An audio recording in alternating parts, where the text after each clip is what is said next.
Can a desert really be enchanting? We answer this by conveying its natural beauty, not power driving through sand. We report about our failed attempt to cross one of the most beautiful deserts in the world and our camp in the Kalout. We also cover the ancient windmills of Nashtifan and visit the holy shrine in Mashhad, a must-see when traveling through Iran.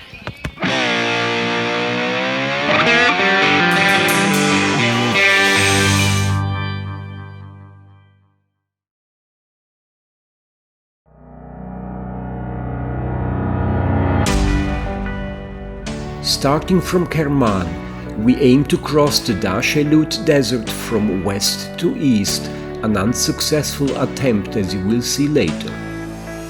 We backtrack and eventually cross much further north, adding 500 kilometers to our intended route. We come close to the Afghan border and then head towards Mashhad, where we stay a couple of days.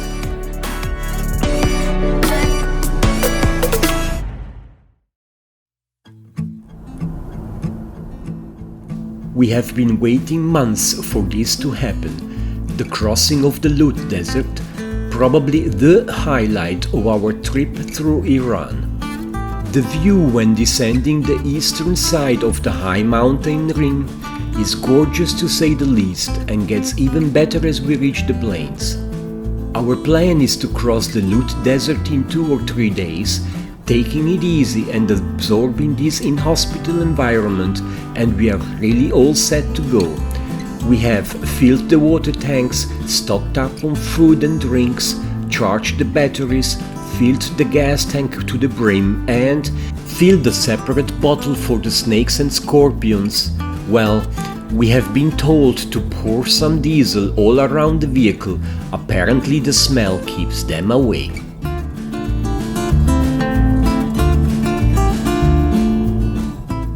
After about 60 kilometers, a big surprise. There is trouble ahead. We know, we have seen these piles of dirt in the middle of the road before. That's not a good sign though. Never mind, let's see what lies beyond.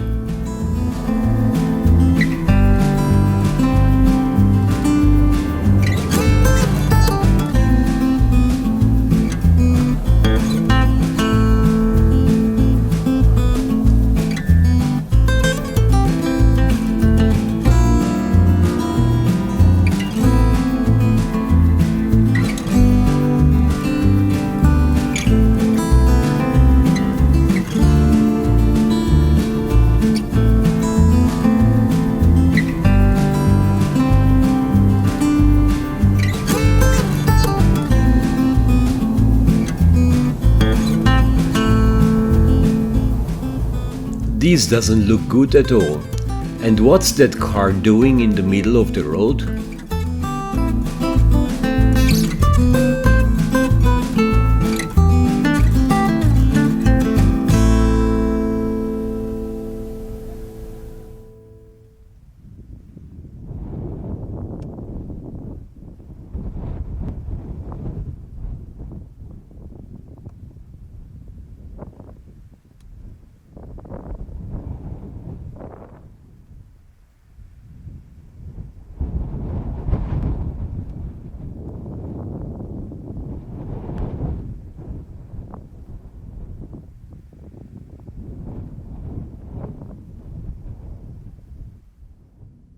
The obvious conclusion is that there is no way through here.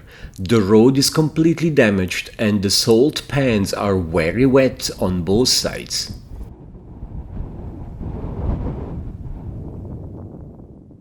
There would be an alternate track through the dunes, roughly 200 kilometers of dirt road, but being alone and with no precise map, that's a no-go as well.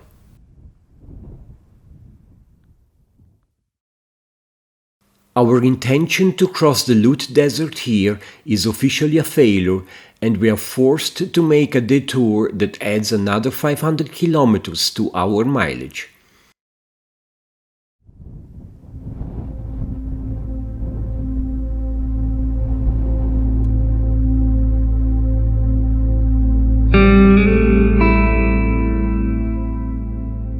Quite disappointed, we backtrack a tiny bit, opting to spend a night in the Kalout Desert to enjoy a peaceful night under the stars. And as luck would have it, this place is unrivaled.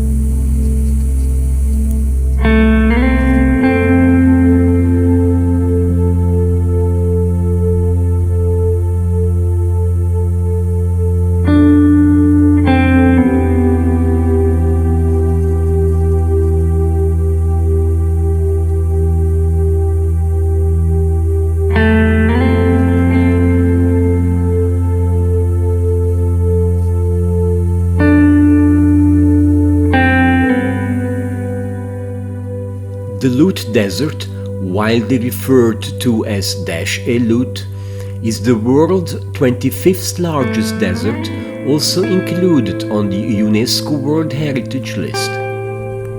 The surface of the sand has been measured at temperatures as high as 70 degrees Celsius, making it one of the driest and hottest places in the world.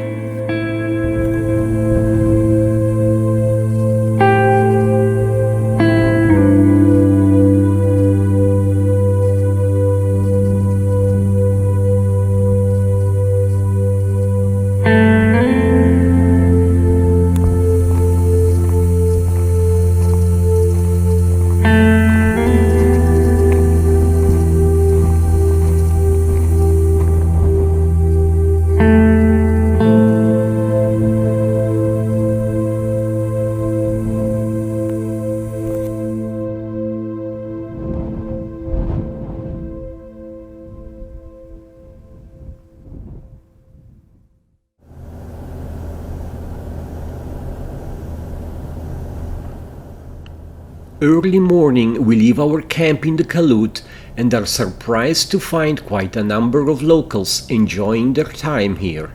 We were completely alone during the night, and let me tell you, it felt super great.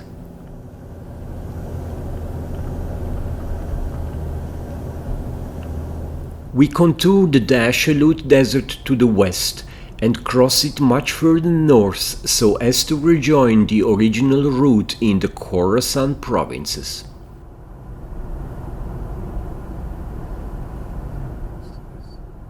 It's not explicitly visible in these images, but some of the desert plains are actually filled with flowers and green fauna, something that lasts only a few weeks in the spring before the drought takes over.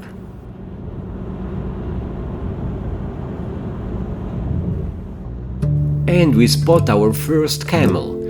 There seems to be a lot of them here, according to this warning sign.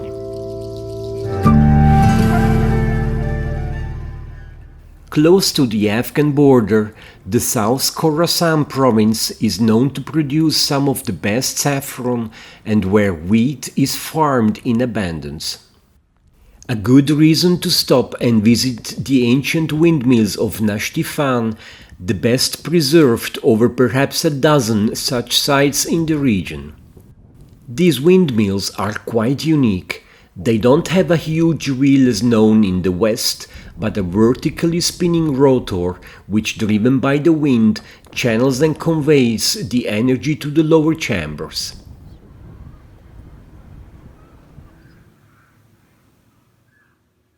It's estimated that these structures, made of clay, straw and wood, are around 1,000 years old.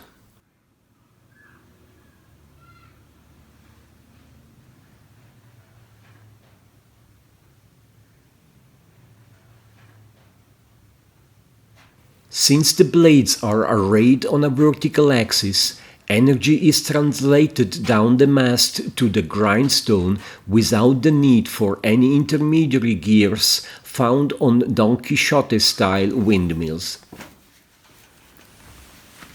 This 83-year-old gentleman is Ali Muhammad Etebari, the only one that still lives in the mills and amiably takes care of these structures.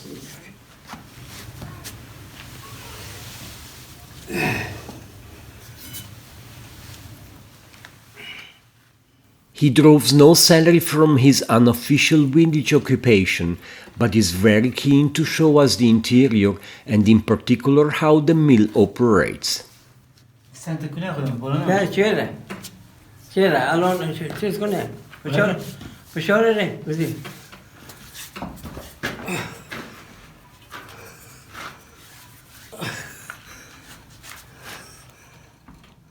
Once the grindstone is rotating, the wheat grain is ready to be milled into flour.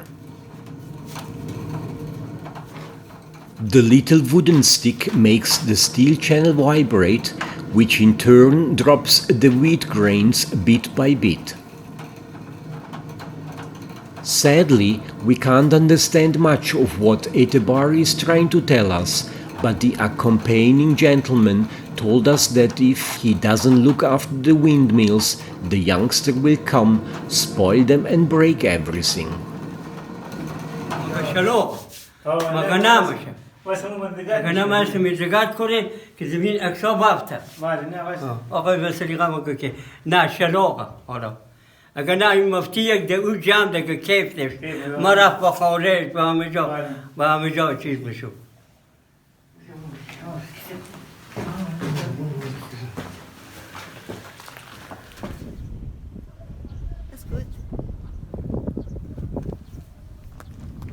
الدولات سويس بيمان كي بما تشد امان كي مو بيارن كي اكس فدش هاي نوع السويس الدولات سويس بيمان بينجي كي اكس. Let's hope that with the appropriate maintenance and caretaking, these well-built earthen structures can go on for centuries and preserve the heritage of this ancient engineering's marvel.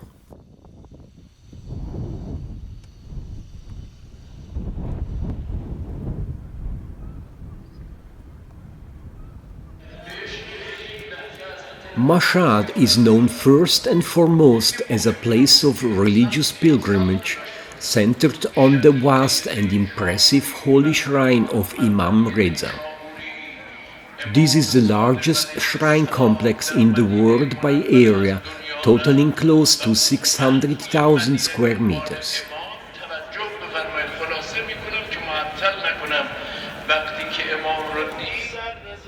The complex is managed by the Astan Quds Razavi Foundation, whose employees include all the workers that roll out and roll up the thousands and thousands of carpets that cover these huge courtyards.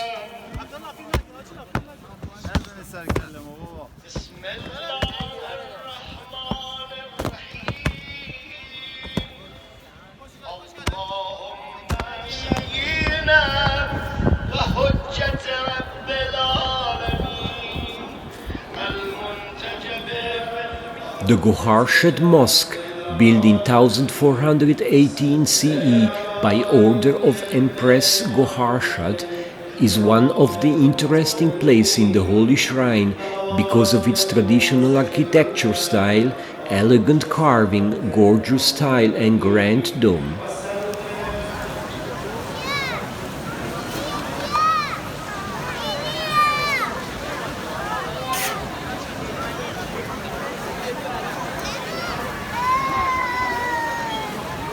Explain about this some rooms here. At the heart of the shrine is the mausoleum of Imam Reza, the 8th Imam of 12 Shias. Apart from the mausoleum and the Goharshad Mosque, the shrine complex contains a museum, a library, 4 seminaries, a cemetery, the Razavi University of Islamic Sciences, a dining hall for pilgrims, vast prayer halls and other buildings. The complex is a tourism center in Iran and has been described as the heart of the Shia Iran, with 20 million Iranian and non-Iranian Shias visiting the shrine each year. In one of our previous episodes, we were very impressed by the shrine of Fatima Masumeh in Qom, but in sheer terms of size, the shrine of Imam Reza is even more imposing, in particular with its golden domes and the minarets that are floodlit at night. Leaving Mashhad towards west, we were encouraged to stop in Chandits and taste the local food. And then we were pleased with these grilled lamb chops and the Iranian barley soup, a true delicacy and a needed change from the usual kebab.